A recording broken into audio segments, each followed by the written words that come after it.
Chords of Thought here, and yes, I am finally back. If you were wondering why I was gone for so long, I'll tell you the truth. I had lost motivation to do these videos.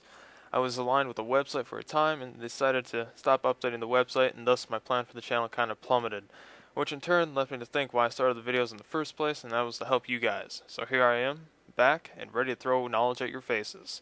So enough of the long introduction, let's get started on Zed, the Master of Shadows. Starting off with runes, there are a few pages you can take depending on which lane you choose or if you jungle. For mid lane, I would suggest taking Armor Pen Quints and Marks, along with flat magic resist seals and glyphs. This will allow you huge burst damage, especially mid game, while also giving you the durability to sustain yourself in lane. For top lane, I would suggest going Armor Pen Quints and Marks, again due to the chance of your opponent having high armor values, and taking armor seals and magic resist per level or cooldown reduction of glyphs. For jungle, I would suggest flat damage Marks and Quints, or Armor Pen Quints, while taking armor seals and magic resist glyphs. For faster clear times, you can use cooldown reduction glyphs. They will work as well. The same applies for mastery pages. For mid, taking 2190 will give you a strong early game by giving you stronger poke damage, especially with a point and executioner, which will stack with your passive and ultimate. For top lane, I would suggest 2190 again, or 9210 for more durability in lane. For jungle, taking 9210 will give you the durability in the jungle, and for ganks that you will need while boosting your already ridiculous clear time.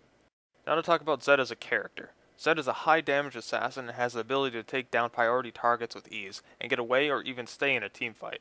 Zed also has the ability to close gaps quickly with his Living Shadow, but making this really his only means of mobility can make him vulnerable when it's down. Time to talk about Zed's abilities, starting off with his passive, Contempt for the Weak. Zed's basic attacks against targets below 50% health deal 8% of the target's maximum health as bonus magic damage. This effect can only occur once every 10 seconds on the same target. Always keep this in mind when jumping onto a target. Effectively poking down your target to a third or half of their life, then reactivating Deathmark will give you huge bonus damage when it reactivates. Also, remember it's easy to land an auto attack on an enemy with Living Shadow Gap Closer. Now for Zed's first ability, Razor Shuriken. Zed and his shadows throw their shurikens, each dealing 75, 115, 155, 195, and 235 plus 1 physical damage to the first enemy they pass through, and 60, 88, 116, 144, and 172 plus 0.8 physical damage to each additional enemy. Additional shurikens that hit the same enemy deal 50% less damage than the previous shuriken. Razor Shuriken is Zed's highest damage ability, but is hard to land, and even harder to land both. I would suggest leveling this second from Shadow Slash until you are more aware of Living Shadow. Leveling it second will also allow you to reach farm you are otherwise zoned from, or cannot get to. For easy damage, throw Living Shadow onto your opponent while simultaneously activating Shadow Slash. This will slow your opponent, leaving you a window to use Razor Shuriken. For Zed's second ability, Living Shadow. Living Shadow's passive grants 5, 10, 15, 20, 25% additional bonus AD. For its active, Zed's Shadow dashes forward, remaining in place for 4 seconds. Reactivating Living Shadow will cause Zed to switch positions with his shadow. Zed's shadows mimic his abilities. If an ability strikes a target twice, Zed restores 20, 25, 30, 35, and 40 energy. Energy can only be restored once per mimicked ability. Mastering Living Shadow will be top higher priority when playing Zed. Doing so will give you chances to confuse and frustrate your enemies, and keep in mind that energy restoration. Zed runs out of energy very quickly in teamfights, and even just poking down enemies. So mastering your skill shots with both you and your shadow will greatly increase your overall DPS. Now for Zed's third ability, Shadow Slash. Zed and his shadows slash the air, dealing 60, 90, 120, 150, and 180 plus 0.9 physical damage to nearby enemies. Each enemy hit by Zed Shadow Slash reduces Living Shadow's cooldown by 1 second. Each enemy hit by a Mimic Shadow Slash will be slowed by 20, 25, 30, 35, and 40% for 1.5 seconds. Enemies hit by both Shadow Slashes will be slowed by 30, 37.5, 45, 52.5, and 60%, but will not take additional damage. Not as strong as Razor Shuriken, but still as deadly. Leveling Shadow Slash first, and then taking a point in Living Shadow at level 2 will grant you huge poking potential without putting yourself in harm's way. Shadow Slash will also allow you to harass and zone your opponent at the same time. Putting Shadow Slash in a position that puts your opponent in harm's way in order to farm will be great for making lane presence. Shadow Slash can also be used to help teammates get away if needed. Throwing Living Shadow behind your teammate and activating Shadow Slash will grant a significant slow debuff to your enemies. Lastly, Zed's ultimate, Deathmark. Zed becomes untargetable and dashes to target enemy champions, Upon arrival, he marks the target for death and spawns a living shadow behind the target. The shadow lasts 4 seconds and mimics Zed's abilities. Reactivating Death Mark will cause Zed to switch positions with this shadow. After 3 seconds, the mark will trigger, dealing physical damage equal to 1 plus 20, 35, 50% of all magic and physical damage dealt to the target by Zed and the shadows while the mark is active. In my opinion, one of the most satisfying ultimates in the game. Deathmark will be able to do the most damage possible when the target is half health or below due to your passive Contempt for the Weak. Once you recognize and remember how much damage the mark does after the 3-second reactivation period, you'll be able to walk away from your target before they even die for a safer escape as you watch them explode from the damage. Although Deathmark is extremely useful on priority targets such as carried and mages, it is quite the contrary on tanks and bruisers. Activating Deathmark early in a teamfight on a bruiser will be a folly decision. Save Deathmark when you have sight of the carry or caster. If out of your reach, in the back of the team, using Living Shadow and then switching with it will give you quick access to the target, making it easy for you to chunk them down or make them flee, not knowing what to do. Now for building Zed. Although dependent on his cooldowns, it isn't needed for his build. By grabbing a Black Cleaver, you can solve some of this issue. Depending which lane you choose or whether you choose to jungle will have an impact on which boots you buy, and grabbing Mercury Treads for mid lane or jungle if really needed. Buy Ninja Tabi for top lane and Boots of Mobility when jungling.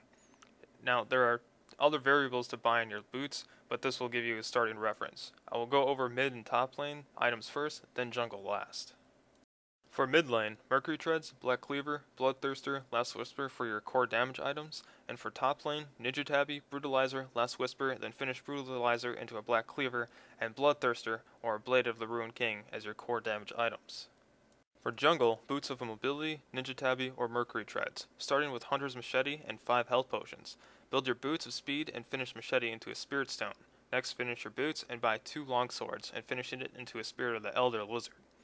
From here, buy either Lifesteal in a form of a Vampiric Scepter, or start building into a Brutalizer. Either way, get both.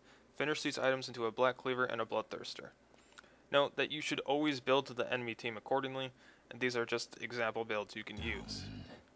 Now time to talk about laning phase. Use Zed's range to his advantage. Once you hit level 2 to 3, you should be able to sit back comfortably and farm with Shadow Slash, and going in when you need to with Living Shadow. If you want to play passively and choose when to go in, level Shadow Slash before Razor Shuriken, and grabbing points in Living Shadow at level 2, 8, and 13. Grabbing points in Living Shadow at these levels will increase your damage output at certain intervals so you grow stronger later rather than weaker. If you wanted to go higher risk but higher reward, then start with Razor Shuriken first, and do the same leveling with Living Shadow. When making lane presence before level 6, poke your target until they're half life or a little less. This is when you'll need to start being aggressive. Once your opponent is half or less, your passive will start taking effect on them. Every time your Living Shadow is up at this point, feel free to use it on your opponent with Shadow Slash and reactivating Living Shadow instantly after pressing Shadow Slash to get off an auto attack and up close with Razor Shuriken. This combo on a low health enemy will more than likely force your opponent out of lane or give you an easy kill with Ignite. This combo will apply after level 6. The only difference will be is that after you reactivate Living Shadow, you will auto attack and cast Death Mark right after. Doing this will greatly increase the damage of Razor Shuriken, and will mean that Shadow Slash should be up again for you to use. As a side note, you must remember to ward your lane if you're going to play this aggressively on a low health opponent. Chances are the jungler won't take too kindly to dominating the lane. Now for team fighting. Zed excels at taking down enemy carries. Watch the enemy team to see when they use their crowd control abilities to know when to hop in on their carry. If you see a broad opening on the enemy carry, you should take it. And if you don't kill the enemy, chances are they will have to base and leave a potential team fight. And by the time the next fight happens, Deathmark will be more than ready. Now if you somehow get caught up in the middle of a team fight, try to instantly use your ultimate on any squishy target you see, but preferably the AD or AP carry. This will allow you to reactivate Deathmark to instantly move to its shadow, and then reactivating Living Shadow, and then reactivating it to hop out of a fight and slowing any pursuers with Shadow Slash. For juggling, I would suggest starting Wraiths, a Smiteless red buff, Wolves, and blue buff. This will give you a huge advantage on your clear time and will allow you to gank sooner than needed.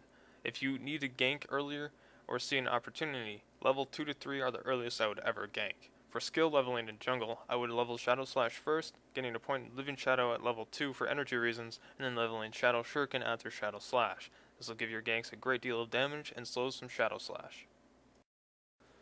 That's all for today, Summoners. I want to thank you guys for watching and hope you've learned something from this video. If you need physical references to the builds, pages, or abilities, those will be down in the description below. If you have extra questions or just want to post some feedback, feel free to do so in the comment section. And finally, if you want to stay up to date for upcoming videos, hit that subscribe button. As always, this has been Courts of Thought, and I'll see you guys.